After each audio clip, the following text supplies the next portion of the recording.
Bonjour à tous et bienvenue sur un nouveau podcast de Token Talkers. Aujourd'hui, on a la chance et l'honneur de recevoir Jonathan Solomon. Comment vas-tu, Jonathan? Bonjour Jean, écoute, je vais très bien, merci. Et puis merci pour l'invitation.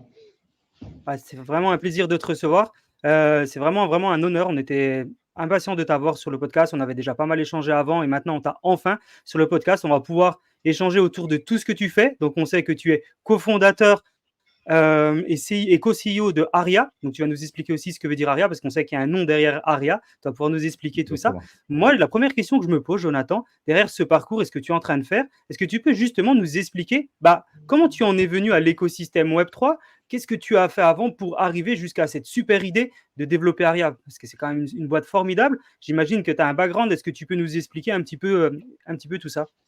Ouais, bien sûr, bien sûr. Écoute, je vais t'expliquer d'où je viens. Moi, je viens de la finance traditionnelle. J'ai été trader action pendant Ok. 15 ans.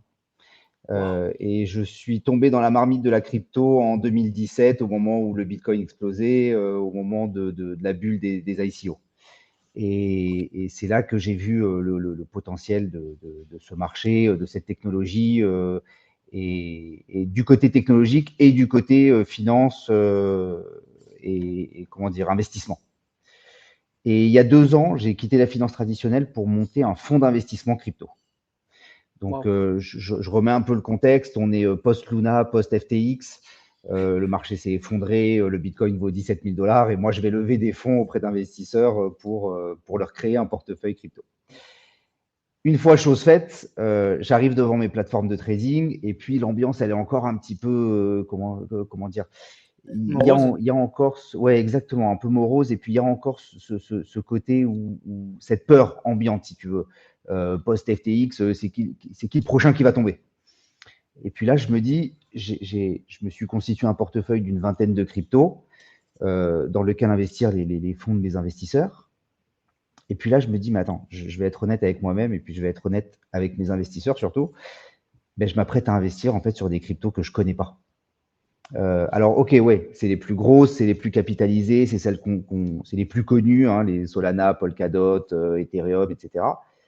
Mais en réalité, je les connais pas vraiment. J'ai pas la certitude que dans mon portefeuille, j'ai pas le prochain FTX. Et donc, c'est là que je me suis plongé dans la recherche. J'ai lu leur white paper, un enfer. Je suis allé chercher les data on-chain, les data off-chain, les news, les charts. Je me suis retrouvé avec 15 abonnements chez 15 providers différents et dans un monde où je me suis retrouvé face à un jargon en fait très tech. Et moi, je viens de la finance et j'ai pas du tout ce background tech. Donc, ça a été quand même relativement compliqué pour moi de comprendre tout ça. Mais à côté de ça, je me Ok. sentais besoin de comprendre ce marché et de comprendre les cryptos avant d'investir dedans. Et puis, c'est là que je me suis dit, écoute, il y a, à ce moment-là, il y avait 450 millions de détenteurs crypto dans le monde. Je me suis dit, je ne dois pas être le seul dans cette situation. Est-ce que je suis vraiment le seul j'étais vraiment le seul à pas avoir mis la tête dans les white papers, dans toutes ces datas, à avoir vraiment creusé derrière les cryptos? Et ben, il se trouve que non. Euh, Puisque à ce moment-là, 2 tiers des investisseurs disaient qu'ils n'avaient pas les informations nécessaires pour prendre des bonnes décisions d'investissement en crypto. Ah ouais. Ok. Ça, c'est la première chose. Et la deuxième chose qui m'a marqué à ce moment-là, c'est que partout où j'allais, la crypto était catégorisée par market cap. Alors, c'est très bien, il n'y a aucun souci avec ça. La seule chose, c'est qu'en tant qu'investisseur, disons un petit peu conservateur, je vais me dire, OK, pour prendre le moins de risques possible, je vais investir sur les quelques 5 ou 10 cryptos les plus grosses. Comme ça, c'est les plus grosses, je suis tranquille, j'ai géré mon risque. Or, en réalité, c'est complètement faux, puisque à cette époque, on a vu tomber Luna et FTX, qui étaient la 7e et la 10e plus grosse crypto du marché, et les deux se sont effondrés en 24 heures. Donc, en fait, on ne peut pas juste se fier à la market cap Totalement. pour le risque. Et donc, c'est de là qu'est né Aria. Waouh! OK, ouais, donc on voit, mais souvent, c'est la création d'une société via d'une douleur. Donc on voit que pour toi, il y avait, entre guillemets, une douleur, il y avait des choses que tu ne pouvais pas analyser et tu t'es dit: «Mais c'est pas possible, il y a un gros manque dans le marché, comment je vais faire pour le combler?» Et c'est là où tu t'es dit, OK, qu'est-ce que je peux apporter? Quelle est ma motivation et comment je vais pouvoir me positionner sur ce marché qui commence à être grandissant, mais où il y a encore justement beaucoup de manque. Et du coup, t'en es venu à cette idée. Mais c'est incroyable. C'est vraiment fou comme les gens peuvent avoir des idées parfois qui sont un peu complètement révolutionnaires parce que tu arrives, tu dis, OK, il y a un problème, j'y vais à fond. Et quand tu as commencé à développer Aria, donc cofonder Aria, est-ce que directement il y a des gens qui t'ont suivi dans le train ou il y a des gens qui t'ont dit, parce que souvent c'est le cas qu'on est entrepreneur, non, t'es fou, va pas là-dedans, c'est la folie, c'est les cryptos, c'est spéculatif, c'est Ponzi. Comment les gens autour de toi, ils ont réagi? Alors écoute, je suis allé chercher mes deux autres cofondateurs. Ok, Johan, avec qui je travaillais déjà dans la finance traditionnelle, qui est un docteur en finance quantitative et data science, waouh, qui a lui aussi 15 ans d'expérience en finance traditionnelle. Et Anastasia, qui, elle, est data scientist aussi et qui était dans l'équipe de market making de chez Revolut. waouh, ok. Euh, Passionnée de crypto, elle aussi. Donc, en fait, quand je suis allé les chercher les deux et que je leur ai parlé du projet, ils ont tout de suite répondu présent. Et à nous trois, on a monté Aria. Aria, où on s'est en réalité inspiré de la finance traditionnelle et on a adapté ça au marché crypto pour répondre aux problèmes dont je t'ai parlé il y a quelques minutes. Ok, incroyable. Donc eux, ils étaient aussi comme toi à la base de la finance. Est-ce qu'ils connaissaient un petit peu les cryptos ou ils t'ont suivi sur la confiance? Il connaissait un peu les cryptos. Anastasia connaissait bien le monde de la crypto pour le coup. Johan, beaucoup plus le monde de la tech et de la finance. Mais pour le coup, ça fait un bon mix puisqu'on a une équipe aujourd'hui voilà, qui est entre la tech, la finance, la crypto, chacun ses spécialités. Et pour le coup, ça reste un marché, la crypto, ça reste un marché passionnant. Donc les deux m'ont suivi tout de suite. Waouh, impressionnant. Bah, impressionnant, félicitations à toi vraiment parce que bon, moi je sais ce que c'est qu'Aria, j'ai travaillé le sujet, je vois vraiment ce que c'est et c'est vraiment une boîte qui est juste formidable. Et donc vraiment bravo pour ton travail et d'avoir eu le courage et la force nécessaire d'aller sur cet écosystème avec des ambitions et avec vraiment une motivation derrière une douleur. Et maintenant, est-ce que tu peux nous en dire un petit peu plus? Parce que je pense que les gens, on les a teasés et maintenant ils se disent, OK, mais c'est quoi Aria? Parce qu'il y a beaucoup de Alors, gens qui te connaissent, il y en a encore qui ont besoin ouais. de connaître. Donc, est-ce que tu peux nous dire, bah, tout simplement, quel est votre cœur d'activité? Alors, Aria, bah justement, alors Aria, c'est pour commencer une plateforme d'analyse de données financières où on a répondu au premier problème en disant ben, les investisseurs ont besoin d'informations solides pour prendre leurs décisions d'investissement. Donc, dans cette plateforme, on a mis tous les outils dont les investisseurs crypto ont besoin pour prendre leurs décisions d'investissement. Donc, on Ok, a par exemple un agrégateur de news où on agrège plus de 50 sources d'informations. On a un outil graphique pour l'analyse technique. On a une cryptopédia, une encyclopédie crypto où on a vulgarisé la description de chaque crypto. Et quand je dis vulgariser, c'est vraiment on l'a vulgarisé parce que en génial. réalité, il y a une chose qu'on a trouvée très importante dans, dans, dans ce milieu, dans cet univers, c'est qu'il y a deux grandes familles dans l'univers de la crypto. Il y a les techs et les financiers. Et pour le coup, ben, les deux doivent communiquer, mais ne se comprennent pas vraiment. Comme je te disais, je suis tombé sur un jargon tech en tant que financier, je ne comprenais pas du tout. Et j'ai peu de doutes sur le fait que des personnes avec un background tech se retrouvent face à des ratios financiers et des datas financières qui ne comprennent pas non plus. Donc en fait, ce Ah, qu'on a voulu totalement. faire, c'est vraiment vulgariser tout ce monde et le rendre compréhensible pour tout le monde. Et le but étant de faire de la crypto un actif légitime d'investissement. Et en fait, je considère que un investissement n'est pas légitime si tu ne comprends pas dans quoi tu as investi. Donc en fait, on a cette cryptopédia où on rend compréhensible, j'ai envie de dire, le monde du Web3 est compréhensible pour tout le monde, pour le coup. On a un agrégateur de portefeuille où là, tu vas Ok, pouvoir agréger tous tes portefeuilles d'exchange centralisés et le voir sur un seul portefeuille chez Aria. un simulateur de portefeuille, une boîte à outils d'analytics financière. Donc voilà, on a plein de produits en fait sur une plateforme qu'on a centralisée, comme quoi la centralisation parfois ça a du bon. Donc sur une plateforme, on a centralisé tous ces produits pour permettre aux investisseurs crypto d'avoir tout ce dont ils ont besoin pour prendre leurs décisions d'investissement.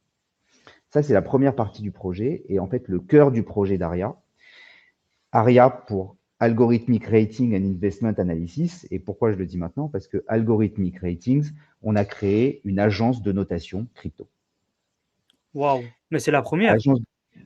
Alors, plus ou moins, je ne vais pas dire qu'on est les premiers, mais la façon dont on le fait, oui, on est les premiers à le faire comme ça. Incroyable. On utilise aujourd'hui plus de 35 métriques pour noter toutes les crypto-monnaies au-dessus de 500 millions de dollars de market cap. Wow. Et on note des catégories qui sont propres à la crypto. On note leur tokenomics, leur risque de sécurité et de régulation, leur gouvernance, l'adoption et certains indicateurs de performance. Donc voilà, 35 métriques sur ces 5 catégories pour donner une note à chaque crypto-monnaie qui va du triple A au junk. Donc on a gardé quand même les standards de la finance traditionnelle et pour donner aux utilisateurs une vision globale de chaque crypto sans qu'ils aient besoin de passer par tout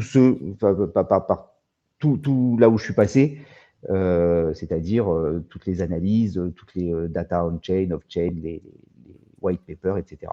On a tout regroupé dans cette méthodologie de rating.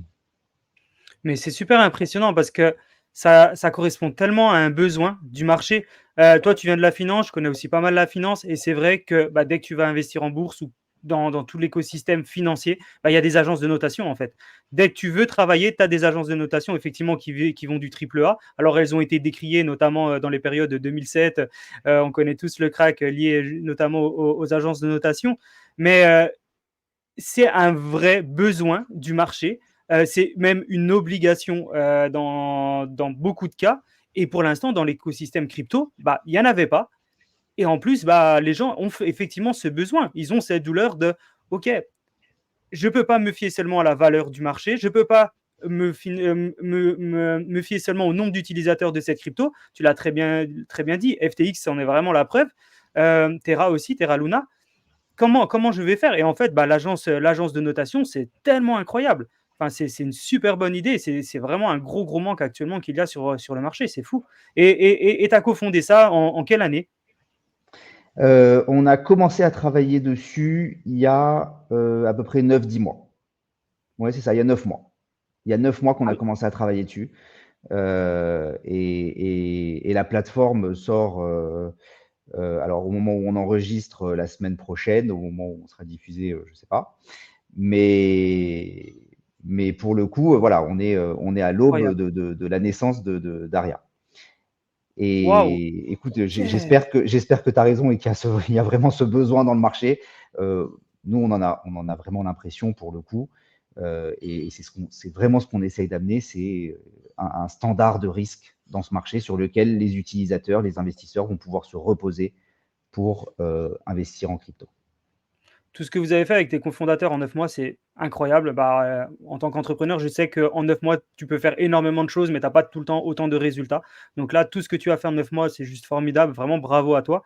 Et oui, ça va forcément correspondre à un besoin. Le retail ne connaît pas trop encore ce qu'est agence de notation, mais ils vont apprendre à le connaître, ils vont apprendre à l'utiliser. Par contre, tout ce qui est vraie entreprise, tout ce qui est les grosses sociétés d'investissement, banques d'investissement, tout le professionnel qui va commencer à arriver sur ce marché des cryptos, la première chose qu'ils vont faire, c'est d'aller voir les agences de notation. Mais ça correspond tellement à un besoin. Ils ne savent pas prendre de risques sans regarder les agences de notation. Parce qu'ils investissent de l'argent qui n'est souvent pas le leur. Et donc, du coup, ils doivent après expliquer à leur board ou à leur supérieur pourquoi ils ont pris ce risque, pourquoi ils ont investi là-dedans. Et actuellement, il n'y a pas d'agence de notation justement qui leur permettent de dire oui, mais regardez, c'était du triple A ou j'ai pris ce risque-là pour telle ou telle raison. Et ça va être vraiment une super force. Tu n'as pas genre une pression qui va monter parce que du coup, il y a des gens qui vont se dire, OK, il y a un système de notation, donc toi, tu vas mettre ça en avant, mais ça ne te met pas plus de pression, toi, en te disant, OK, il y a des gens qui vont aussi un petit peu comprendre ce que moi j'analyse avec ma société. Alors, c'est un algorithme, mais du coup, ça ne va pas mettre de la pression un petit peu sur Aria. Comment tu le ressens par rapport à ça? Alors, pression, bah non, ça va, on n'a pas trop de pression aujourd'hui. OK. Mais pour le coup, oui, on sent bah, que ces choses-là vont. Enfin, il y a un sentiment où ça va reposer sur nous, effectivement. Ce côté risque, standard de risque, ça va reposer sur nous. Donc oui, on sait que il faut que les choses soient bien faites. Tellement. Là pour le coup, j'ai une équipe qui s'est occupée de gérer ça avec moi, qui a vraiment été incroyable pendant ces 9 mois. On a monté une méthodologie de rating qu'on a éprouvée pendant 9 mois sur une centaine de tokens. Pendant ces 9 mois, il s'est quand même passé beaucoup de choses dans le marché. Donc nous, en interne, on a eu le temps d'éprouver cette méthodologie et de s'assurer qu'elle était solide, qu'elle était et puis qu'elle répondait vraiment à ce besoin, qu'elle donnait vraiment une note légitime pour chaque token, même si parfois on a l'impression qu'ils sont trop bien notés ou trop mal notés par rapport à ce qu'on connaît, par rapport à ce qu'on s'attendait. Et en réalité, tout a une explication et tout s'explique. Donc là-dessus, on est franchement serein. Ce qu'on espère, c'est vraiment apporter au marché, apporter à nos utilisateurs, comme je te Tellement. disais, ce standard de risque sur lequel ils vont pouvoir se reposer. Et tu parlais tout à l'heure de ce qui s'est passé en 2008 dans la finance traditionnelle. Et effectivement, c'est la raison pour laquelle on a voulu algorithmiser euh, ce, cette méthodologie de rating pour qu'il n'y ait aucune intervention humaine dedans. Ouais, c'est Que intelligent. voilà, toutes les données sont récupérées par API. On ne se sert que de données publiques. Et ces données sont traitées par un algorithme, donc basé sur une méthodologie propriétaire, sont traitées par un algorithme et les notes sortent, donc comme je disais, voilà, sans possibilité d'intervention humaine. Donc à aucun moment un projet peut nous appeler pour nous dire on n'est pas assez bien noté, notez-nous mieux ou on s'arrange, vous inquiétez pas. Impossible. C'est C'est fait, mort. fait par un algorithme sans intervention humaine. Mais Et justement, justement, c'était. pour ne pas reproduire la même chose que ce qui a été fait à l'époque dans la finance traditionnelle. Et ça prouve une fois de plus que le marché crypto a aussi ses avantages par rapport à la finance traditionnelle. Yes, alors pour les gens qui ne savent pas, effectivement, en 2007-2008, plutôt 2008, il y a eu la crise des subprimes que tout le monde a entendu. C'était des investissements qui étaient plus ou moins risqués avec des agences de notation qui étaient payées plus ou moins ou qui trafiquaient un peu les résultats. Du coup, tout le monde était en triple B ou en triple A, pardon, avec des trucs ultra pourris dedans. Et du coup, tout le monde a investi là-dedans. Puis le jour où ça a planté, bah, ça fait planter tout le marché. Et justement, c'était, Jonathan, une de mes questions qui allait venir. Et c'est bien fait parce que tu l'as dit. Euh, Qu'est-ce qui va faire qu'il n'y a pas des gens qui vont t'appeler, qui vont dire Jonathan, écoute, là, franchement, notre note, elle n'est pas top. Du coup, on n'a pas trop d'investisseurs. Comment on fait? Bah non, c'est un algorithme, les gars, c'est mort. Nous, on n'a pas la main là-dessus. Et c'est tellement, tellement fort parce que tu vas aller lier une douleur, mais aussi un stress, mais aussi une inquiétude, mais aussi tous les erreurs qu'il y a eu dans le marché. Toi, tu prends tout et tu dis j'ai la solution à tout ça. C'est juste C'est formidable. c'est exactement ce qu'on a essayé de faire pour le coup. C'est Et exactement c'est ça. trop bien. Ah, c'est trop bien parce que moi, voilà, comme je le disais, je viens aussi beaucoup de la finance. Et quand j'ai commencé le secteur Web3, alors j'ai pas forcément commencé dans les cryptos à la base, mais quand j'ai essayé de comprendre les cryptos, bah, j'y comprenais pas parce que la première chose qu'on t'explique dans le Web3, c'est toute la partie tech. Mais quelque part, moi, en tant que financier, ou dans le monde des finances, j'ai pas forcément envie de comprendre la partie tech. C'est pas le truc qui m'intéresse le plus et c'est compliqué à comprendre. Chacun son métier. Et là, bah, en fait, qu'est-ce que je dois faire? Bah, en fait, je vais tout simplement utiliser Aria et puis je vais suivre mes investissements par rapport à rien. Non, mais c'est juste formidable. Mais ouais, c'est juste formidable. Bravo vraiment pour cette idée, c'est formidable. Mais je te remercie beaucoup et puis pour tous tes encouragements aussi. Ouais, non, bah force à vous parce que dans tous les cas, enfin, ça peut que exploser et c'est tellement enfin, en tout cas, moi, je sais que c'est une grosse douleur chez moi cette partie analyse. Donc maintenant, avec ça, franchement, il y a pas de, bah, il y a Eh plus ben, il y a plus ouais, d'excuses en ouais. fait. Écoute, ouais, ouais, Est-ce qu'aujourd'hui, je te remercie. vous êtes en phase de levée de fonds, vous levez des fonds? Parce que du coup, tu as dit que vous alliez. Donc, quelle est la date exacte où tu vas mettre online le Aria?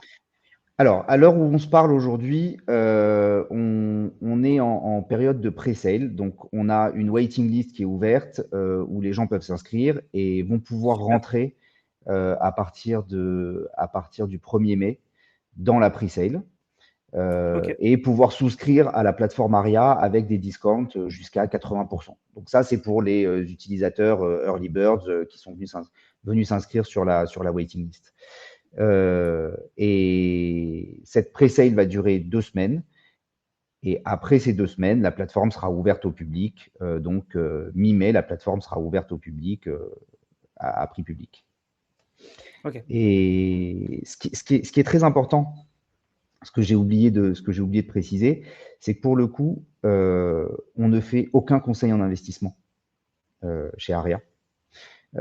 Et pour savoir bien utiliser ce côté standard de risque et agence de notation, c'est de dire que c'est pas parce qu'un projet va être noté AAA ou qu'il faut l'acheter ou junk qu'il faut le Ouais, vendre.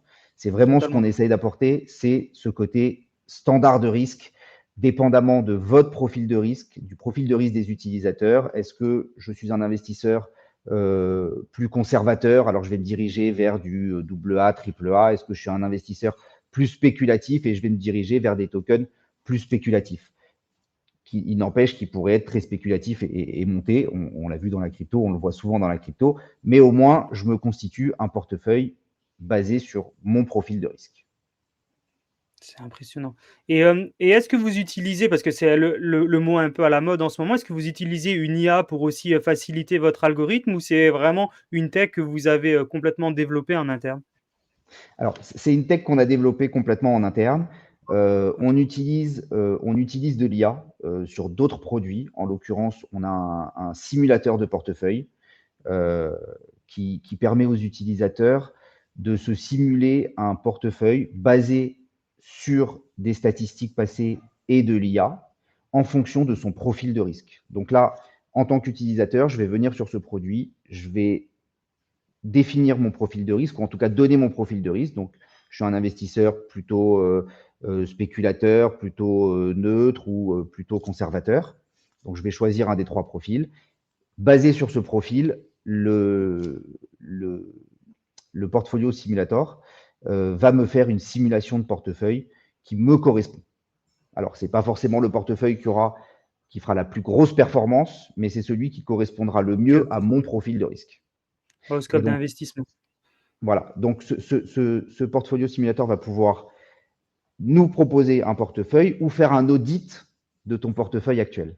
Alors, pour beaucoup d'entre nous, on a déjà des portefeuilles crypto qu'on détient depuis plusieurs mois, voire plusieurs années.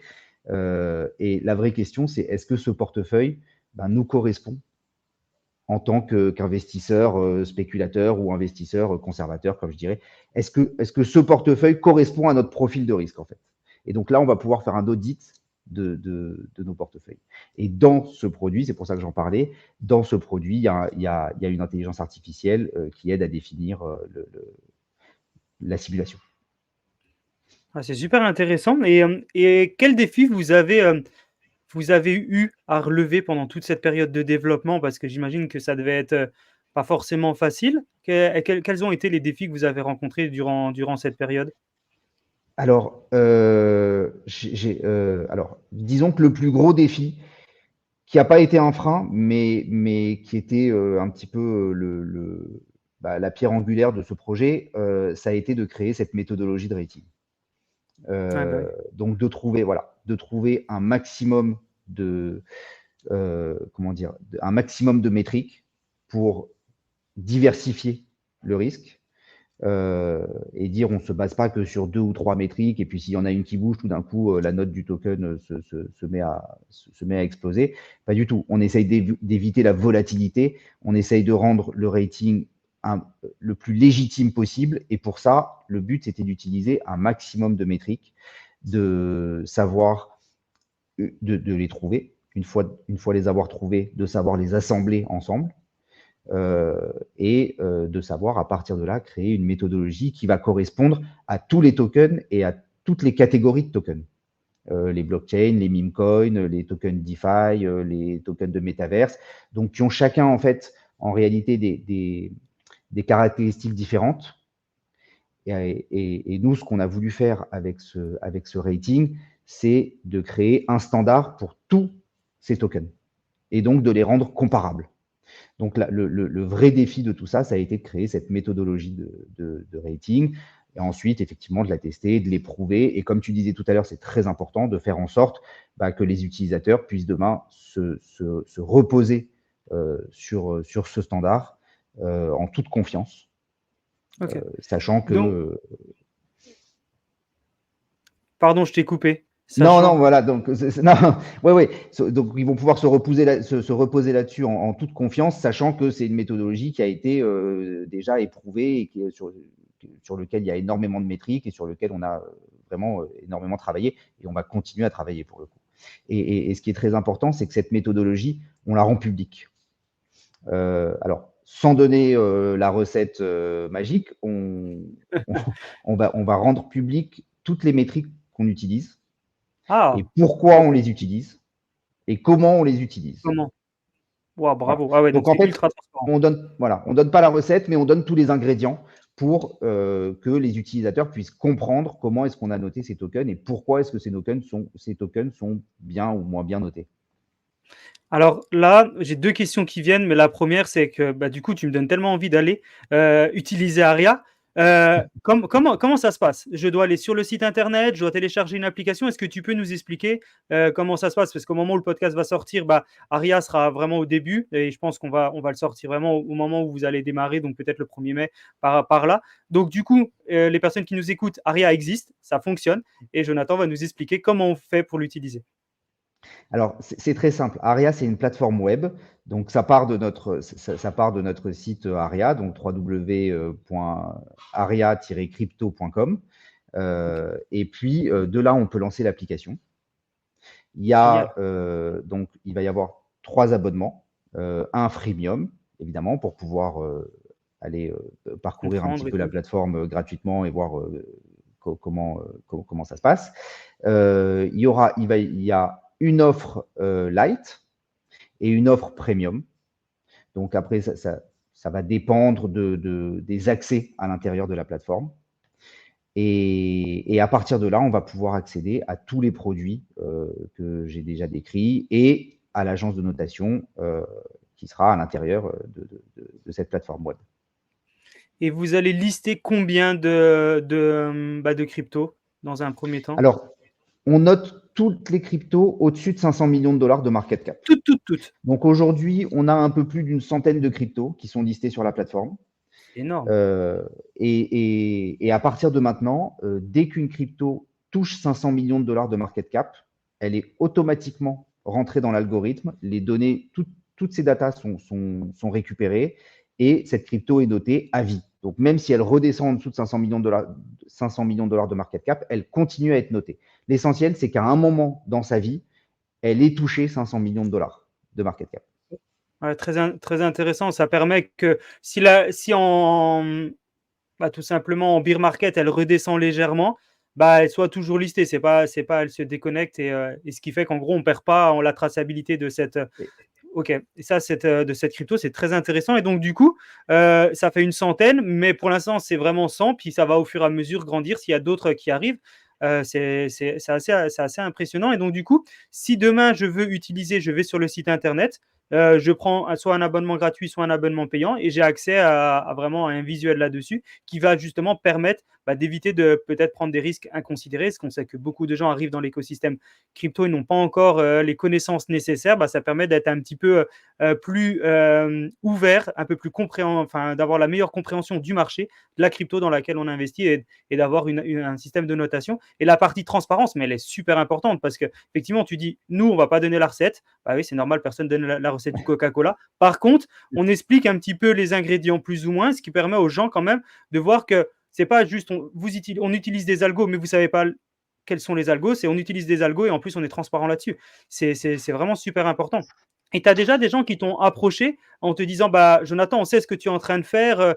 Je sais pas, je suis une grosse société, je suis une banque, je veux travailler avec vous. Ou pour l'instant, vous dites non, on attend un petit peu, on n'est encore pas on. Parce que du coup, dès que ça va sortir, il y a tout le monde qui va t'appeler. Alors, mais j'espère déjà. J'imagine. Oui, alors je peux pas donner de nom encore, mais oui, on parle déjà des gros acteurs, finances traditionnelles et crypto-finance, pour utiliser Aria. Alors, chacun dans son domaine, certains pour l'agrégateur de news, certains pour l'agence de notation, certains pour le côté analytics. C'est pour ça qu'on est très content des produits qu'on a mis là-dedans parce qu'on se rend compte qu'on répond à pas mal de problèmes, en tout cas aux problèmes de beaucoup de personnes.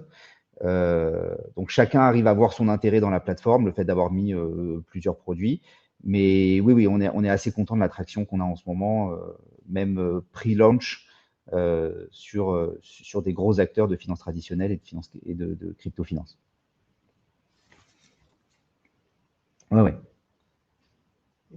Très, très, très intéressant. On parlait juste au début du podcast que moi, personnellement, je ne connais pas d'autres agences de notation dans l'écosystème crypto. Tu dis oui, effectivement, il y en a deux, trois, mais pas forcément au même seuil de ce que l'on fait ou de la même manière. Justement, qu'est-ce qui te différencie des acteurs actuels, sans donner leur nom, parce que ce n'est pas le sujet, mais qu'est-ce qui te différencie de justement, qu'est-ce qui fait que tu as quelque chose de différent et de supplémentaire? Peut-être la transparence. Est-ce que tu peux nous en dire plus par rapport à ça? Alors, il y a deux, trois choses. D'abord, il y a alors je ne sais pas si on peut les catégoriser d'agences de notation, mais en tout cas, il y a quelques projets qui font de la notation crypto, mais généralement, c'est de la notation sur une catégorie. Donc, ils sont spécialisés soit sur la tokenomics, soit sur le risque de sécurité, par exemple, soit sur la gouvernance. Nous, ce qu'on a voulu faire, c'est réunir toutes ces catégories et noter la vision d'ensemble, une vision d'ensemble de chaque crypto. Deuxièmement, il y a le côté algorithmique qui est très important chez nous et qui fait qu'il n'y a aucune intervention humaine et que les notations peuvent être mises à jour régulièrement. Et en l'occurrence, ça j'ai oublié de le préciser, c'est que chez nous, les notations sont mises à jour quotidiennement.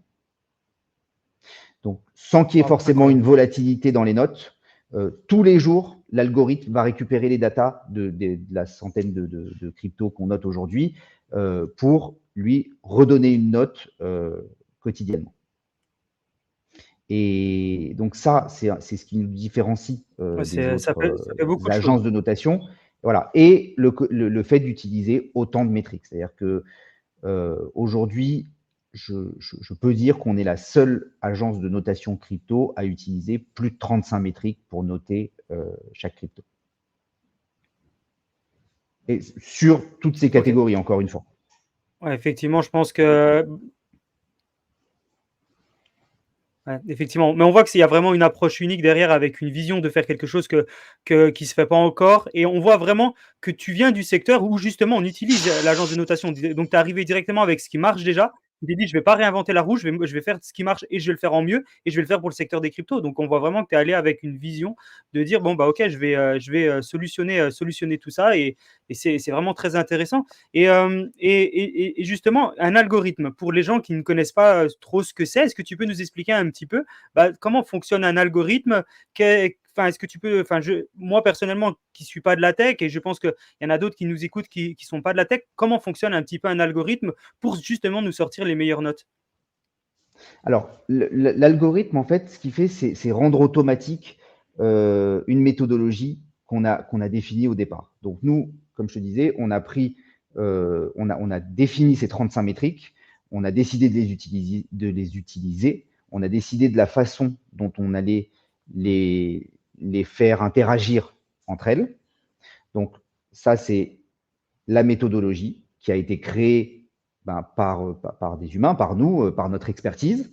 Et en fait, cette méthodologie, on a voulu la rendre automatique et dire, bon, on ne va pas pouvoir, nous, humains, tous les jours, aller vérifier sur tous les sites et tous nos data providers toutes ces informations et la traiter et en sortir une note. Il va falloir faire ça de façon automatique. Donc, c'est là qu'on a créé un algorithme qui va répliquer cette méthodologie de façon automatique. Donc, on va se connecter à plusieurs data providers pour récupérer les informations, les fameuses 35 métriques, pour récupérer ces 35 métriques.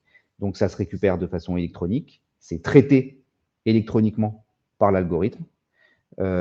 Et une fois traité, le résultat, c'est une note, encore une fois, qui va du triple A au junk. Et ça, c'est une opération qui est répétée tous les jours. Donc, le fait d'avoir algorithmisé cette méthodologie rend l'agence de notation, si tu veux, scalable. Ouais, tellement. C'est pouvoir le faire tous les jours et pouvoir le faire sur 2, 50 ou 500 cryptos, c'est la même chose. Ouais, Donc, c'est c'est ce qui comme nous si en permet gros on avait aujourd'hui une de personne qui rajouter. Voilà. analysait. Ouais, c'est ça, comme si on avait une personne tous les jours qui devait aller contrôler bah, chaque crypto, analyser, faire des erreurs, peut-être pas être objectif. Enfin voilà, il y a plein de choses. Et là, il y a l'objectivité, la transparence, l'automatisation, effectivement. Puis du coup, bah, au fur et à mesure où tu as des cryptos, ça se rajoute. Là, automatiquement, tous les jours, c'est remis à jour. Donc, est-ce que c'est possible qu'il y ait des cryptos qui un jour sont en triple A et le lendemain soient très, très basses? Comment ça se passe au niveau des notes? Bon, j'imagine que ça va dépendre de l'algorithme, mais il ne va pas y avoir énormément de changements quand même. Non, alors c'est ça, c'est très important. En réalité, il y a très peu de volatilité sur les Ouais. notes. C'est-à-dire qu'on ne passe pas d'un triple A à un B ou à un spéculatif en 24 heures.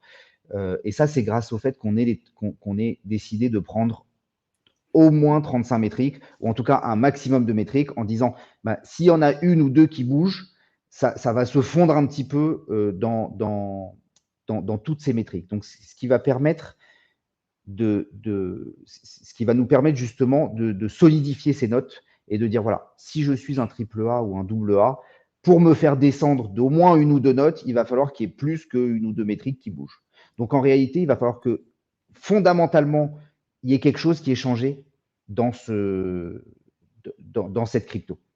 Ou alors, une métrique ou deux métriques qui ont un gros poids, qui ont des vrais poids d'importance dans ces projets et sur lequel il y aura des changements qui vont faire évoluer la note. Mais ce qu'on a vraiment voulu faire, c'est diversifier toutes ces métriques pour solidifier les notes et éviter la volatilité de ces notes.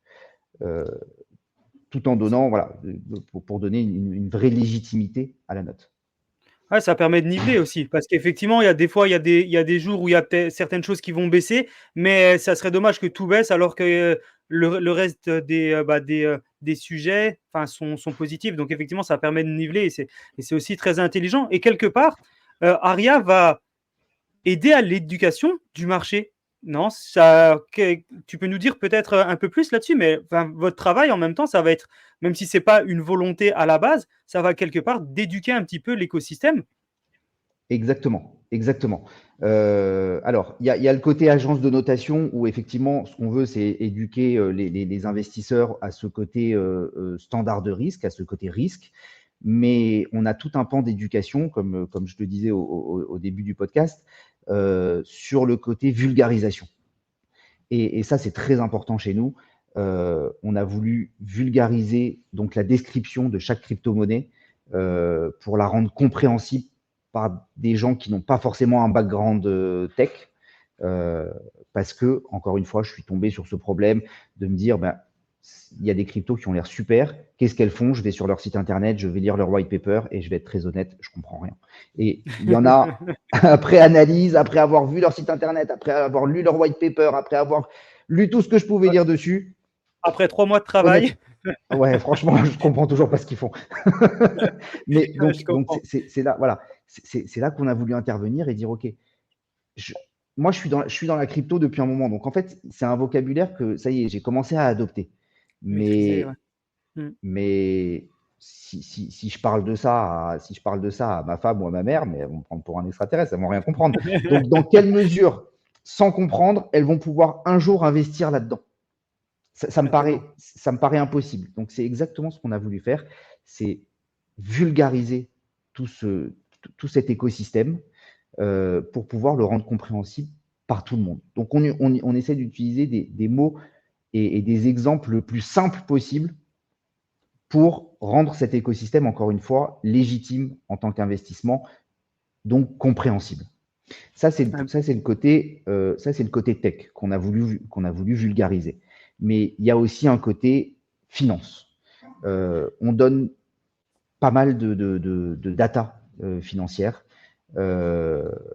qui sont intéressantes pour l'investisseur, mais qu'on comprend relativement bien en tant que financier, mais qu'en tant que retail ou que tech ou peu importe, quand on n'est pas financier, on peut avoir plus de mal à comprendre.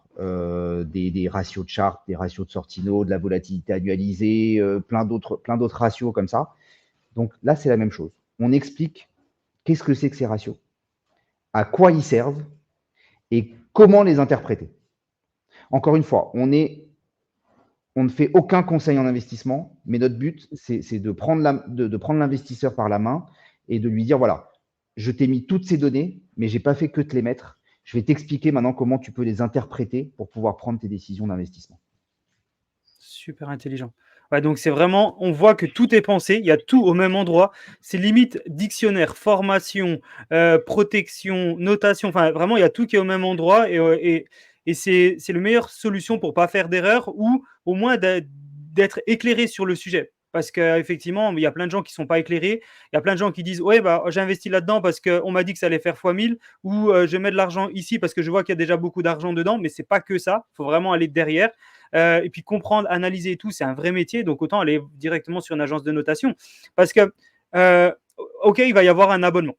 Certes, il y en a un qui est gratuit, il y en a 2 qui sont payants. Mais le temps qu'on économise, c'est affolant. Il y a le temps qu'on économise, il y a l'analyse qu'on économise, le risque qu'on minimise. Enfin, c'est impressionnant. Donc,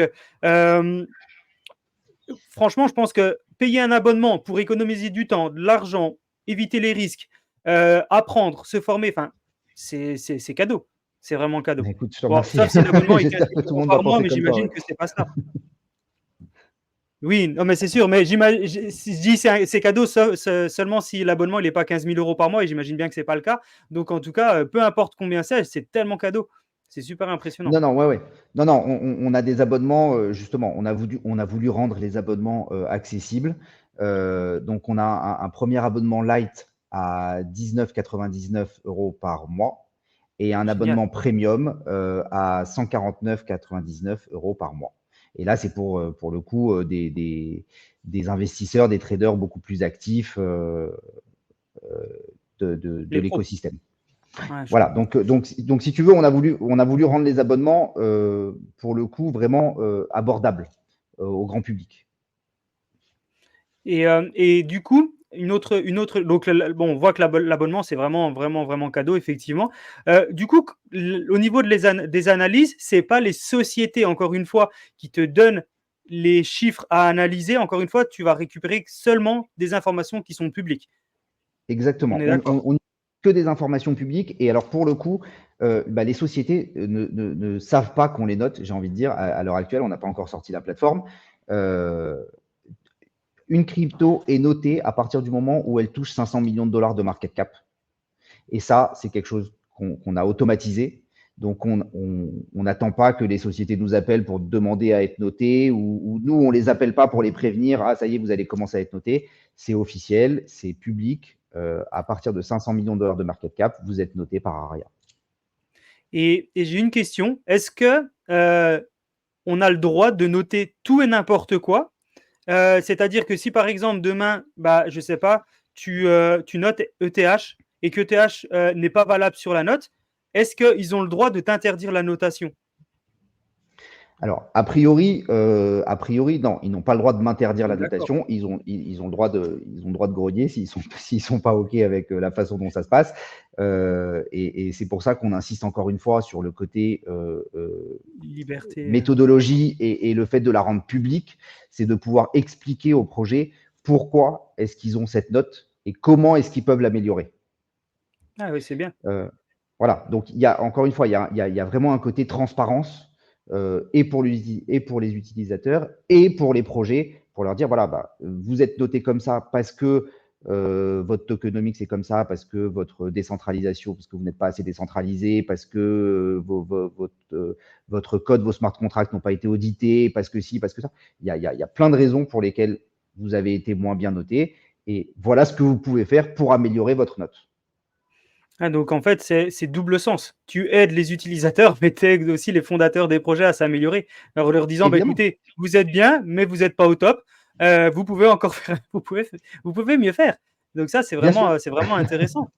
Et du coup, tu as déjà, toi, les notes officielles de ton côté, j'imagine. Tu as déjà vu deux, trois notes. Est-ce qu'il y a des projets qui ont été notés et tu as été agréablement surpris? Ou même des fois, tu t'es dit, wow, bah, eux, je leur ai donné une meilleure note et en fait, ils ont une note un peu moins bien.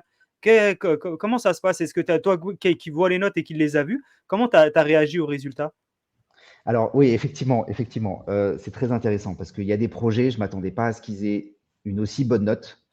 Ok. Et effectivement, il y a d'autres très gros projets qui sont beaucoup moins bien notés. Et alors, pour être honnête, au début, quand on a vu les notes la première fois, on a pris un peu peur en disant, wow, ça me paraît fou que ce projet soit si bien noté. Et en réalité, en allant vérifier chaque métrique et la raison pour laquelle ce projet est si bien noté, bah, tout s'est expliqué et tout s'est très bien expliqué. Et pour le coup, on a des advisors à qui on a parlé, à qui on a justifié ces notes pour voir si justement la justification était bonne. On a travaillé avec pas mal de monde là-dessus. Et donc, si tu veux, c'est toute la beauté de cette agence de notation, ben, c'est de dire, ben, on arrive à montrer des choses qu'en tant qu'utilisateur, je ne vais pas dire on ne pourrait pas voir, mais on peut difficilement voir. Et en fait, on se laisse un petit peu hypnotiser par comment dire, le fait que ce projet soit très connu, qu'on en parle beaucoup par les réseaux sociaux, par ce qui se dit. Donc, on se fait un petit peu polluer par toutes ces informations. On ne sait pas vraiment comment les traiter. On pense que ce projet, il est topissime ou ce projet, il est complètement à la ramasse. Et en fait, pas du tout. Quand on va chercher leur data, quand on va en profondeur dans l'analyse de ces projets, ben, on réalise qu'il y en a certains qui mériteraient d'être beaucoup plus haut placés et d'autres ben, qui n'ont pas du tout leur place dans le top 5 ou dans le top 10. Et voilà pourquoi, parce qu'il y a des vrais problèmes dessus. C'est fou. Et donc, du coup, comme bah, toi, on voit que tu connais pas les notes à l'avance avant que l'algorithme les sorte. Donc là, on voit encore une fois que tu peux pas prédire et que tu n'as aucune main là-dessus. Enfin, si, tu as la main sur tout, mais on va dire pas sur les résultats. Et du coup, ça va aussi un peu influencer le marché. C'est-à-dire qu'il y a peut-être des gens, il y a peut-être des cryptos qui actuellement sont pas forcément bien en termes de volume, de quantité d'argent dans lequel il y a des investisseurs qui ont investi et qui, grâce à la notation, vont pouvoir remonter. Et puis, il y a des projets qui vont peut-être tout simplement, avec un système de notation, légèrement redescendre parce que tout simplement, ils sont pas à jour. Et donc, du coup, ça peut aussi influencer le marché et de manière positive. Alors, potentiellement, oui, potentiellement, oui. Après, encore une fois, le fait qu'un token soit bien noté ne veut pas dire qu'il va monter, et le fait qu'il soit mal noté ne veut pas dire qu'il va baisser. Je vais donner un exemple. On a vu le Bitcoin perdre parfois 20 ou 30%. D'ailleurs, même allez, ces derniers jours, on a vu tout le marché baisser suite à l'attaque iranienne sur Israël. On a vu tout le marché baisser, on a vu le Bitcoin perdre entre 15 et 20%. Il n'a pas perdu son triple A pour autant. Ouais, Les totalement. fondamentaux sont toujours bons derrière. Tout ce qui existait la veille de l'attaque ben, tenait toujours la route le lendemain de l'attaque. Donc en fait, le fait d'être un triple A ne veut pas dire que ça va monter, et le fait d'être un projet spéculatif ne veut pas dire que ça va baisser. Là où ça risque de faire bouger effectivement la market cap de certains projets, bah, c'est si les investisseurs se rendent compte que oui, tel projet qui est, disons, 50e dans la liste des market cap est en fait un double A ou un triple A. Moi, je suis un investisseur conservateur, et j'ai dans mon portefeuille pas mal de projets qui sont notés B, double B ou spéculatifs. Bah, je vais me débarrasser de cela, et effectivement, je vais me pencher un petit peu plus sur les projets plus investment grade. A et plus. Donc, Et il va y avoir une... peut-être un rebalancing d'investisseurs et de portefeuille en disant, voilà, je veux un portefeuille qui me ressemble un peu plus, donc je vais me diriger un petit peu plus vers l'investment grade. Et après, je pense que ça va aussi dépendre du marché. Totalement. Si ça se passe comme dans la finance traditionnelle, en tout cas, quand les marchés sont haussiers, on a tendance à se diriger un peu plus vers le spéculatif. Et quand les marchés deviennent un peu plus baissiers, là, on a tendance à lâcher le spéculatif et à se diriger un petit peu plus vers les investment grade, là où il y a plus de fondamental. C'est très important de le préciser. C'est très important de préciser. La première chose, c'est que c'est pas parce que c'est un triple A qu'il n'y aura pas forcément de volatilité. Donc ça, c'est quand même super important. Ça, je pense qu'il faut vraiment le préciser. Ça, c'est la première chose. La deuxième chose, c'est pas parce que c'est un triple A ou que c'est un triple B que le produit n'est pas intéressant. C'est juste que voilà, il y a des choses qui ne correspondent pas à 100% au système de notation. Et donc, du coup, c'est aussi le fait que le projet soit triple A, pour peut-être du long terme, et encore une fois, c'est pas du tout du conseil en investissement, mais peut-être qu'un triple A sur du long terme, c'est peut-être mieux parce que c'est moins volatile, peut-être que les fondamentaux derrière sont plus puissants, parce qu'effectivement, il y a un algorithme qui a analysé beaucoup plus de choses que l'humain peut le faire.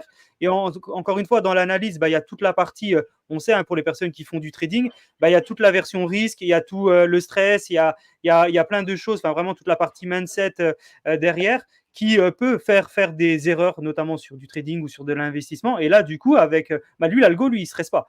Lui, il n'a pas toute cette partie mentale derrière qui peut parfois être une erreur. Et ça, c'est quand même super, super impressionnant. Donc, effectivement, donc là, ça, encore une fois, vraiment, le triple A ne va pas faire qu'il n'y aura pas de volatilité, mais le triple A montre que le projet répond à beaucoup, beaucoup plus de critères que certains autres. Au niveau des notes, ouais, exactement. Au niveau des notes, il y a combien de notes au total? Alors, on va du triple A au junk, donc triple A, double A, A, triple B, double B, B. Il y a spéculatif, super spéculatif et junk. Ça fait quoi? Ça fait une dizaine à peu près? Ça fait 3, 6, ouais, c'est ça, une dizaine. Oh, impressionnant. Ouais, donc on voit quand C'est même, ça. bon, ça fait en gros, soit tu as 0, soit tu as 10 sur 10 en gros. Hein. Ça va Ouais, se voilà, c'est ressembler ça. En gros, c'est un peu quelque comme chose un comme ça. Ouais. système scolaire. Ah, c'est Voilà, c'est super. un peu ça. C'est très intéressant. Et au niveau du marché, toi qui es du coup dedans, est-ce que, et à la fois sur la partie finance et maintenant sur la partie crypto et analyse, est-ce que tu vois des perspectives d'évolution, notamment sur ce marché crypto, et notamment grâce à des systèmes d'analyse? Est-ce que tu vois que le marché pourrait évoluer d'une certaine manière différente? Est-ce que maintenant les investisseurs vont de plus en plus utiliser les systèmes de notation, ce que je vous souhaite et ce que je pense? Est-ce que tu vois justement des perspectives d'évolution qui sont en train d'arriver avec des nouveaux outils et des nouveaux utilisateurs? Alors oui, pour le coup, dans la crypto, peut-être dans la finance traditionnelle aussi, j'y suis plus, mais en tout cas dans la crypto, je vois que la data est de plus en plus utilisée pour les décisions d'investissement. Alors, on a la data on-chain qu'on n'avait pas dans la finance traditionnelle. On a la data on-chain qui est très utilisée. Le fait que la blockchain soit transparente et qu'on puisse analyser toutes les transactions dessus donne beaucoup d'informations et permet une nouvelle analyse financière en réalité Je comprends. qu'on n'avait pas, dans le monde des actions et des obligations. Donc ça, c'est une première chose. Il y a effectivement l'arrivée de l'intelligence artificielle qui est en train de changer un petit peu le secteur, ou en tout cas qui amène de nouvelles opportunités. Et puis maintenant, ce qu'on cherche à faire, c'est d'institutionnaliser un petit peu plus ce marché et de le rendre de plus en plus légitime, et en l'occurrence avec cette agence de notation qu'on amène. Ouais. Je vois bien un petit peu la direction et on voit qu'il y a vraiment quelque chose qui est très, très bien pensé derrière. Et au niveau du système de notation, je reviens sur cette partie-là, parce que c'est vraiment le cœur de l'activité. Au niveau du système de notation, on sait qu'il va sûrement avoir des impacts sur l'industrie. Mais pour l'instant, c'est pour beaucoup, enfin, c'est pour une centaine de market cap. Donc, on a dit à partir de 500 millions.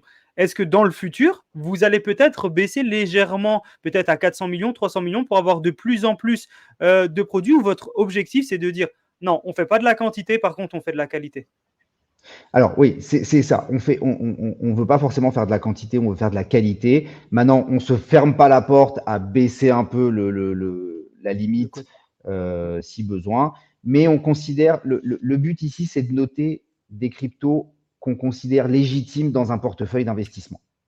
Et on considère qu'à partir de 500 millions de dollars de market cap, euh, la crypto devient ce que nous, on appelle légitime.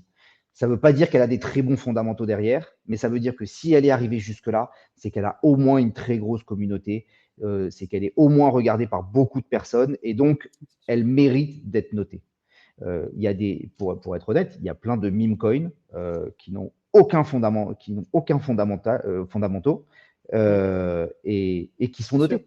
Mais le fait d'avoir touché ces 500 millions de dollars de market cap, ça prouve qu'il y a quand même une très grosse communauté derrière qui en détient et donc qui mérite d'être noté. Après, encore une fois, on ne se ferme pas la porte à baisser un petit peu la limite si besoin.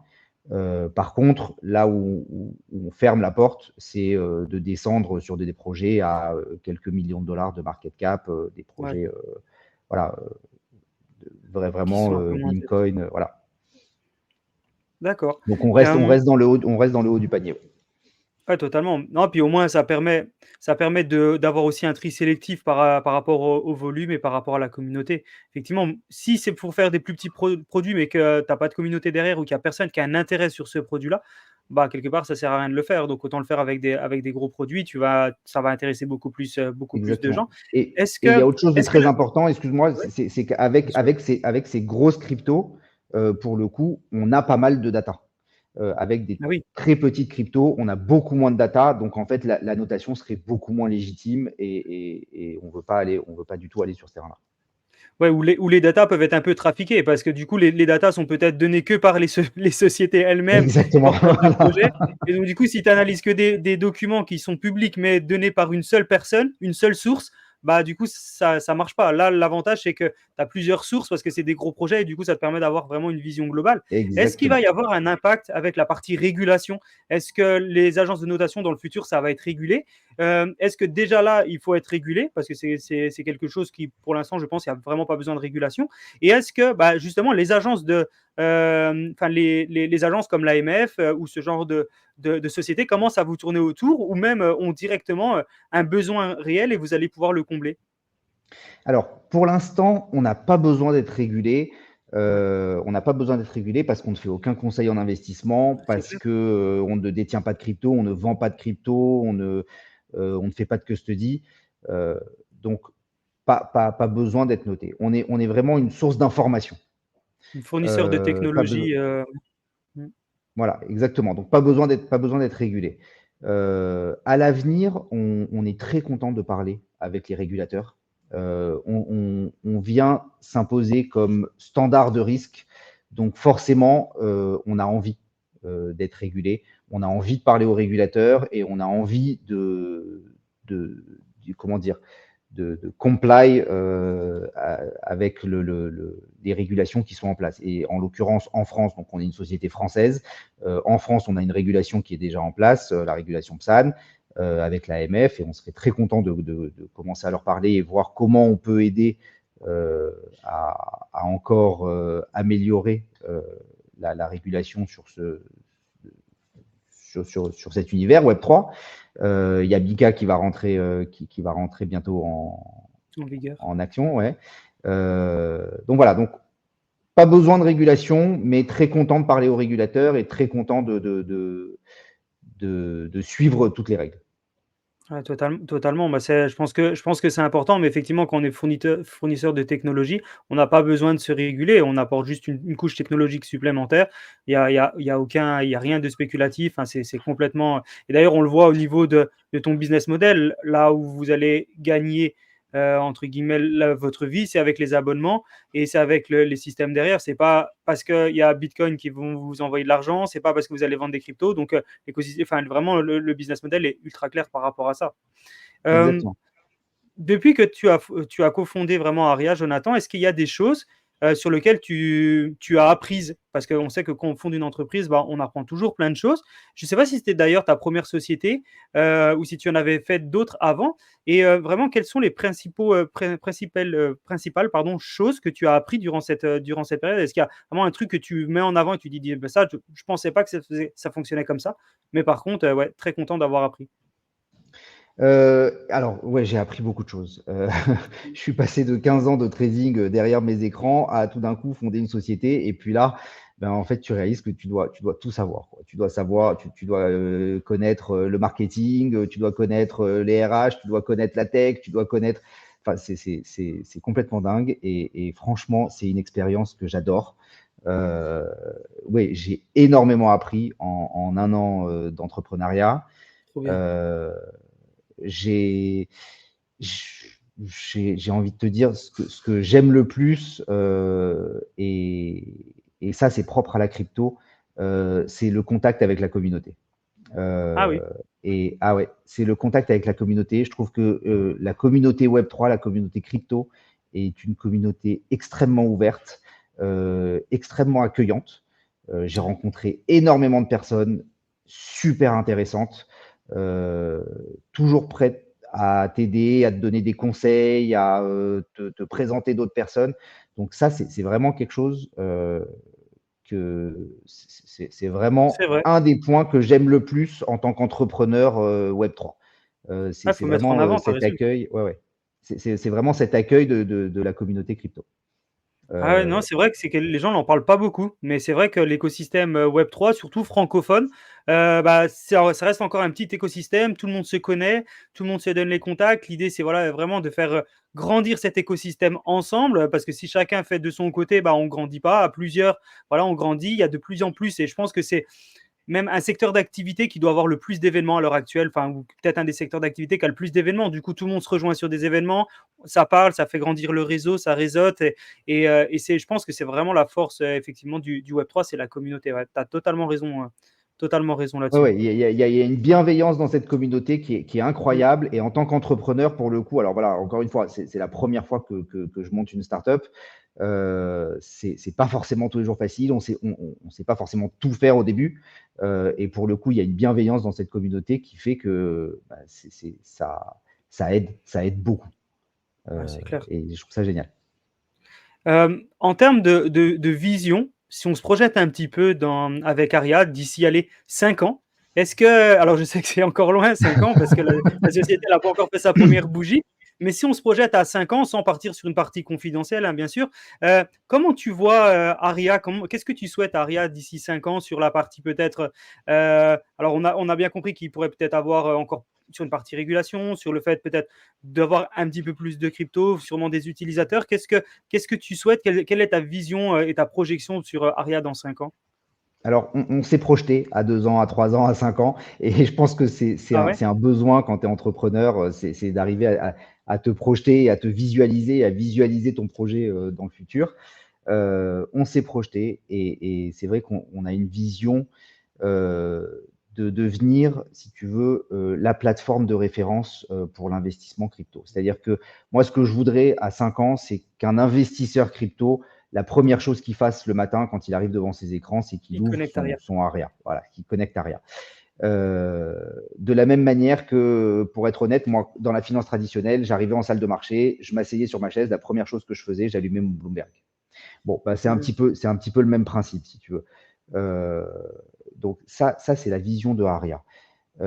C'est là où je voudrais qu'on soit dans 5 ans. Pour arriver là-bas dans 5 ans, en réalité, nous, on a créé quelque chose aujourd'hui. Et en fait, qu'on va, ce qu'on cherche à faire, c'est apporter de la valeur à nos utilisateurs. Ouais, totalement. Donc là, les 4 prochaines années, on va dire, ça va être un ping-pong entre nos utilisateurs et nous pour essayer de comprendre qu'est-ce qu'ils veulent dans cette plateforme, qu'est-ce qu'ils veulent qu'on rajoute, que nous, on le développe pour eux et qu'on puisse leur apporter une plateforme sur mesure. Et en réalité, c'est un petit peu la philosophie de Aria, c'est de dire on travaille pour nos utilisateurs, pour leur apporter de la valeur. Donc maintenant, ce qui va être très important, c'est d'être à l'écoute et de pouvoir continuer à développer cette plateforme pour leur apporter exactement ce qu'ils veulent et pour pouvoir faire en sorte que dans les 3 à 5 prochaines années, eh ben, le matin, devant leurs écrans, la première chose qu'ils font, ils allument leur plateforme Aria. Bah, ça Et risque, ça, c'est une ça risque première d'arriver assez chose. vite. Ok. Pardon? Je dis ça risque d'arriver assez vite. On va pas se mentir. Je Ben, pense que ça j'espère, va arriver. j'espère vraiment. Et puis, il y a autre chose, c'est que j'ai une vraie croyance en cet écosystème de la crypto-finance, et en l'occurrence avec la tokenisation. Je sais que tu en parles beaucoup dans ton podcast. Mhm. C'est un très gros sujet et j'ai cette vision où on va commencer à tokeniser un petit peu tous les pans de la finance et la génération de demain ben, achètera ses actions tokenisées, son immobilier tokenisé, son private equity tokenisé, tout sera tokenisé. Donc en fait, tout se fera, ou en tout cas une très grosse partie se fera du monde des assets digitaux. Ouais, c'est clair. Et en fait, ce que je voudrais, et c'est aussi notre vision, c'est de faire de Aria, encore une fois, le pilier de la crypto-finance digitale. Ah, Et trop de bien. dire, je me repose sur Aria comme standard de risque, je me repose sur Aria comme fournisseur d'informations et pour plein de produits dont je vais avoir besoin, bah, aujourd'hui sur de la crypto-monnaie, mais demain, pourquoi pas sur d'autres produits. Ce qui voudrait dire que si demain je viens vous voir et je tokenise une société à 1 milliard, à ce moment-là, du coup, ça pourrait être dans le futur, parce qu'on dépasse les 500 millions, ça pourrait être avec une notation derrière. Potentiellement, on parle Ça vraiment n'est pas dans. aujourd'hui, c'est ça, ça n'est pas aujourd'hui, mais effectivement, on a vocation à devenir l'institution financière de demain. Waouh. Et pourquoi pas dans quelques années ben, interagir sur d'autres sous-jacents que les crypto-monnaies. Super belle vision. Bah, je Mais pense que ça permet aux gens vraiment aussi de se projeter et de voir effectivement que, bah, il y a une vision derrière et qu'il y a une évolution qui va arriver, et qu'en plus, tu écoutes les clients. Ça, c'est quand même super important. Donc ce que tu ouais, disais toi justement, on vous écoute, dites-nous ce qui va pas, on l'améliore, on a un service client qui est là, enfin voilà, dites-nous ce que vous voudriez en plus, en moins, enfin voilà. Et l'idée, c'est de aussi développer un petit peu avec la communauté comme tu le disais, en partie avec la communauté en tout cas. Et exactement. ouais, c'est très, très, très, très intéressant. On voit vraiment la vision qu'il y a derrière. Actuellement, Aria, c'est disponible en plusieurs langues. Alors, pour l'instant, c'est que en anglais Trop bien. et on va très vite traduire la plateforme dans plusieurs langues. Oui, c'est prévu, Ouais, génial. mais Ouais, très effectivement. rapidement. À commencer par le français pour le coup. Ouais, parce que tu sais que la communauté française, c'est pas celle qui parle le plus anglais. C'est en général plutôt aussi une douleur. Donc effectivement, si tu l'as dans plusieurs langues, ça va les intéresser. Quelle est ta première cible, justement? Est-ce que tu as un pays? Est-ce que tu cherches vraiment beaucoup les anglophones dans un premier temps, beaucoup les francophones? Est-ce que ton focus, il est, bah, comme vous êtes basé en France, à Paris, est-ce que ton focus, il est justement sur la France? Est-ce que tu as une vision par rapport à ça? Alors, on est une plateforme globale pour le coup. Donc, on reste une société française, mais on est une plateforme globale, donc on s'adresse au monde entier. Après, bah, faut y aller step by step. Donc, c'est vrai que aujourd'hui, on a envie de commencer à mettre un peu plus l'accent sur la France. Ok. Pour le coup, il y a une super communauté crypto en France qu'on a envie d'intégrer. Euh, et il y a énormément d'utilisateurs, de détenteurs crypto en France. Il y a un rapport qui est sorti il y a peu de temps de la DAN et KPMG qui dit qu'il y a 12% de détenteurs crypto en France. Donc ça représente quand même, je pense, autour de 8 millions de personnes. Donc il y a un vrai marché ici, il y a un vrai marché qu'on veut pénétrer et puis surtout qu'on veut intégrer. Même Ouais. nous en tant que personne, enfin même nous en tant que cofondateur, on est français, on parle la langue, on adore cette communauté crypto française. Donc il y a effectivement au départ un accent qui va être mis sur la France. On voit en tout cas que c'est super bien pensé. Et j'ai une petite question qui est légèrement en dehors de Aria, mais qui est sur l'écosystème Web3 en général. Tu es là depuis 2017, tu nous disais 2016-2017. Oui. Comment tu vois et comment tu as suivi toute cette évolution? Est-ce que tu trouves que, justement, tu disais qu'on avait entre 10 et 10-12% d'utilisateurs de gens qui ont des cryptos, donc ils commencent à comprendre un peu la blockchain, etc. On sait que la partie tech, elle est encore peut-être un peu trop présente, ce qui fait qu'il y a des gens qui ont du mal à s'y mettre. Ça va bientôt changer avec notamment des sociétés comme Maria. On va pouvoir gagner du temps sur les analyses et tout. Comment tu as vu cette évolution? Est-ce que tu trouves qu'elle part dans la bonne direction? On sait que depuis pas longtemps, on a des sociétés comme BlackRock qui commencent à créer des ETF autour du Bitcoin, etc. Est-ce que tu peux nous donner voilà, ta vision par rapport à ce développement de l'écosystème Web3? Oui, bien sûr. Écoute, quand je suis rentré dans la crypto en 2017, pour le coup, c'était un monde très tech Ouais. qui tout d'un coup, avec l'explosion du Bitcoin, s'est dirigé plus vers le monde de la finance. On a vu des vraies opportunités de spéculation dessus. Donc évidemment, tout le monde de la finance a commencé à s'y intéresser.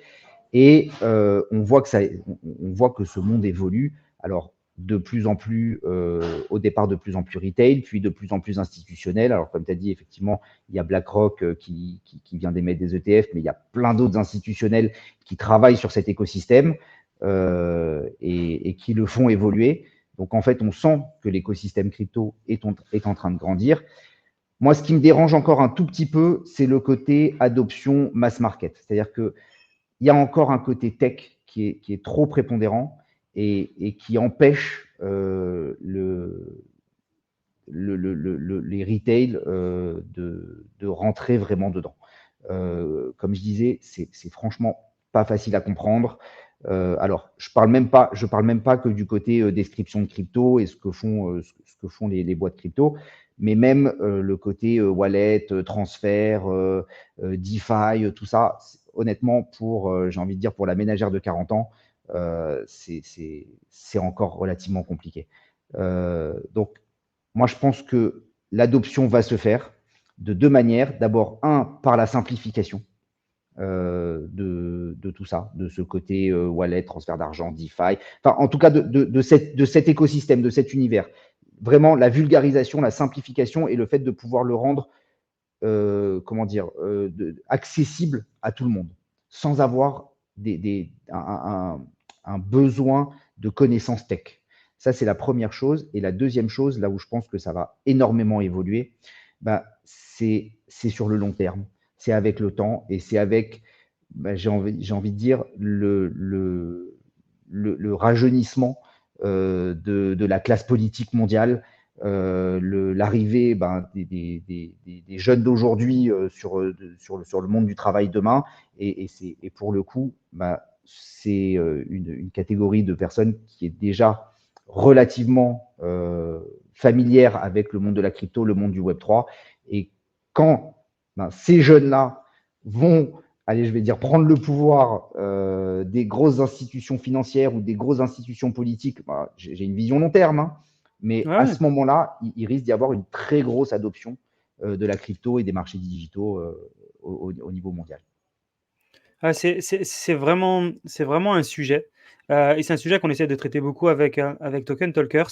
C'est effectivement le sujet de l'éducation, de la compréhension du marché pour le public, sur le fait que les gens ont de plus en plus de mal, enfin, c'est pas de plus en plus de mal, ils ont de plus en plus d'intérêt, mais ils ont quand même du mal à comprendre cet écosystème. Effectivement, la partie tech est beaucoup trop présente et à tous les âges, hein, même il y a des jeunes qui veulent s'y intéresser et qui sont freinés par cette partie tech, donc ça va changer. Il y a eu aussi, la naissance de la blockchain et de la première blockchain, c'était Bitcoin, vient justement d'une crise.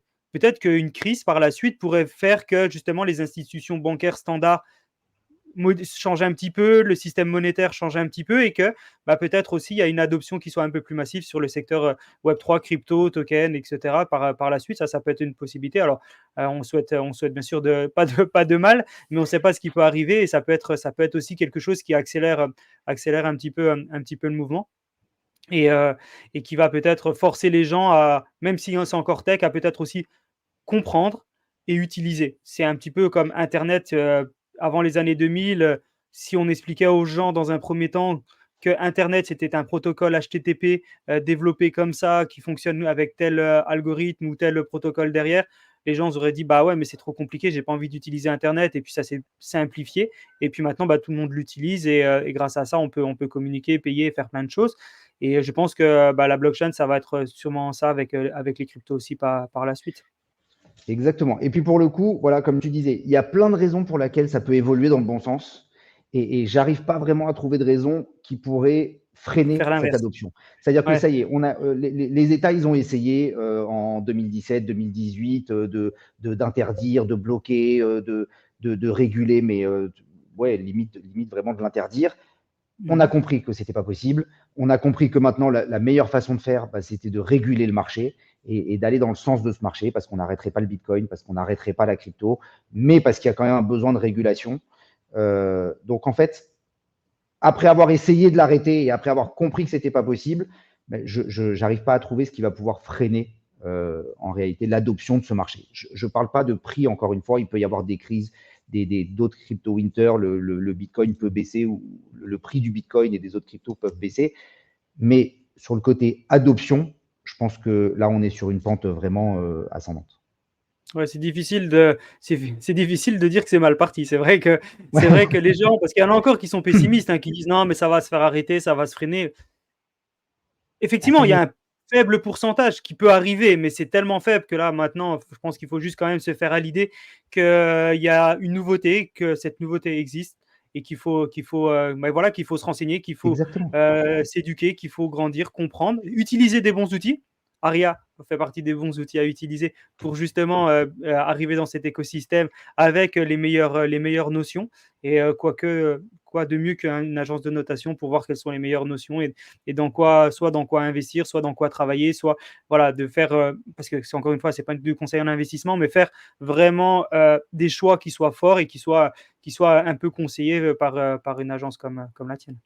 Exactement, exactement. Et des choix qui vous correspondent et en fait, ne plus jamais investir en disant, ah bah tiens, j'ai investi là-dessus parce que mon pote m'a dit que c'était la folie ou parce que mon frère m'a dit ou parce que j'ai lu sur Ouais, Twitter. Non, ça y est, maintenant, avec Aria, on a la possibilité de prendre nos décisions d'investissement et des décisions d'investissement qui nous ressemblent. totalement. Actuellement, avec Aria, donc on a compris que vous étiez en croissance, vous êtes une société naissante, mais en croissance. Vous êtes combien actuellement à travailler chez Aria? Vous êtes les trois cofondateurs ou vous avez aussi d'autres personnes derrière qui vous accompagnent? Alors, on est 3 cofondateurs et on a une équipe de 4 autres personnes avec des profils tech qui nous Wow. accompagnent depuis les premiers jours. Et effectivement, voilà, on est une société naissante. Pour l'instant, on a créé Aria et on a développé Aria en fonds propres et on va démarrer une levée de fonds dans les prochaines semaines Ouais, une fois que la pour la plateforme est suite du online, développement. ouais, pour la suite Exactement. du développement, montrer, peut-être continuer à faire grandir l'équipe, et cetera. Ouais, on voit que c'est très, très bien pensé. Bravo à vous. Hem, on arrive gentiment, bah, à la fin du podcast. On a traité énormément de sujets. Je pense qu'on peut encore tenir, facilement 2 heures avec toutes les choses qu'on Problème. qu'on a à voir.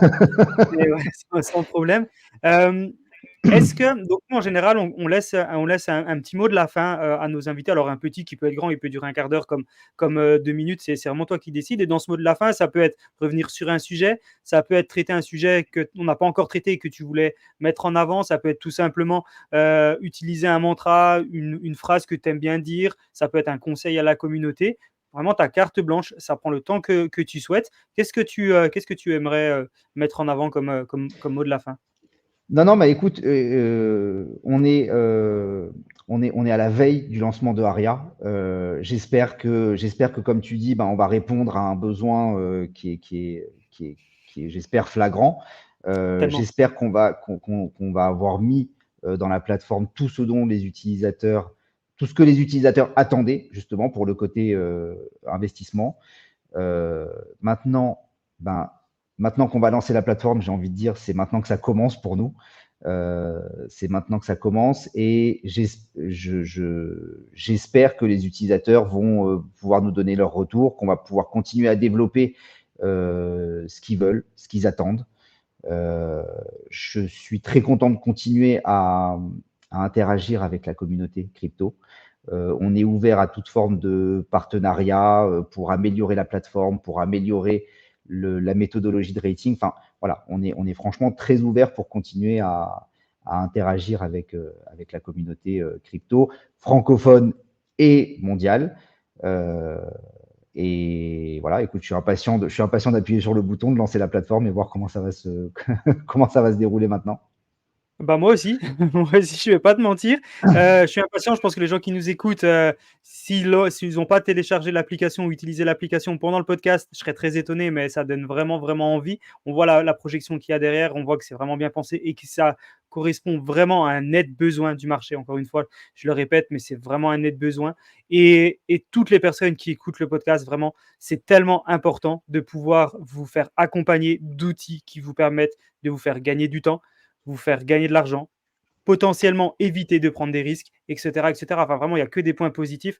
Donc, force à Aria, vraiment. Est-ce que Aria, des fois, ça fait penser aussi à un nom? Alors, on sait que derrière, ça veut dire vraiment un nom, donc Algorithmic Renting Investment Analyst, mais est-ce qu'il y a un double sens, un peu comme la fusée Ariane ou ce genre de choses, un truc qui décolle, ou c'était pas forcément voulu à la base? Alors, non, je vais te décevoir, mais non. Non, on est vraiment, voilà, Algorithmic Ratings and Investment Analysis. Ok. Bon, en tout cas, ça fait Ça, penser ça... quand même à une fusée. Donc, bah, tant Bon, mieux, bah, ça fait j'espère que double sens. pas aussi loin.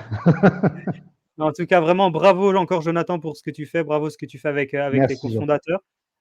J'invite tout le monde à aller voir ce qu'ils font. On met le lien en commentaire. Il y a le lien là en bas dans la description. On va mettre tous les liens en description du podcast. Allez vraiment voir ce que fait Jonathan, ce qu'il fait avec ses cofondateurs. Et franchement, quoi de mieux que tester, utiliser. Vous avez la possibilité d'avoir un abonnement qui est gratuit, c'est quand même formidable. Et au moins de tester et puis de vous rendre compte par vous-même de la force et la qualité du produit, du travail qui a été derrière. Et n'oubliez pas que c'est un produit qui vient de se lancer. Imaginez la force et la qualité qu'il y a maintenant alors qu'il est récent. Il est à, peut-être au moment où vous écoutez le podcast, soit il vient de naître, soit il a quelques jours, voire quelques mois. Imaginez ce que ça va être dans 1 an, dans 2 ans, dans 3 ans et dans 5 ans. On en a parlé avec Jonathan. C'est une grosse, grosse vision derrière. Donc vraiment, je vous invite tous à aller télécharger l'application et d'utiliser vraiment Aria. C'est très, très important. Merci Jonathan, encore une fois. Bravo encore Jean, pour tout ce merci que tu beaucoup. fais. C'était vraiment un Merci à plaisir toi. de te recevoir. Et encore une fois, force à Aria pour le futur. Merci beaucoup. C'était un plaisir d'être ici. À bientôt. Au revoir à tout le monde.